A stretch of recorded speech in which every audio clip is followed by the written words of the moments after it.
ಕೃಷ್ಣರಾಜಪೇಟೆ ವರದಿ. ತಾಲೂಕಿನ ಕಿಕ್ಕೇರಿ ಪೊಲೀಸ್ ಠಾಣೆಯ ಮಹಿಳಾ ಸಿಬ್ಬಂದಿಯವರಾದ ಶ್ರೀಮತಿ ಸಜಿನಿ ಹಾಗೂ ಶ್ರೀಮತಿ ಶಿಲ್ಪಾ ಶ್ರೀಯವರಿಗೆ ಪಿಐ ಡಾಕ್ಟರ್ ರೇವತಿ ಮತ್ತು ಸಿಬ್ಬಂದಿಯ ನೇತೃತ್ವದಲ್ಲಿ ಸಂಪ್ರದಾಯ ಪದ್ಧತಿಯಂತೆ ಸೀಮಂತ ಕಾರ್ಯಕ್ರಮ ಮಾಡಲಾಯಿತು.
ತೆಗಿದೆ ಸರ್.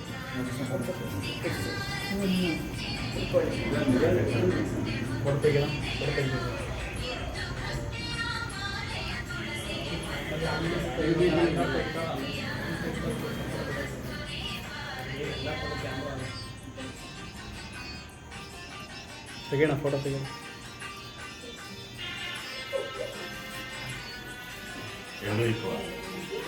ಎಡಗೈಲಿ ಇರಲಿ ನಮ್ಮ ಹುಡುಗಿ ನೆಕ್ಸ್ಟ್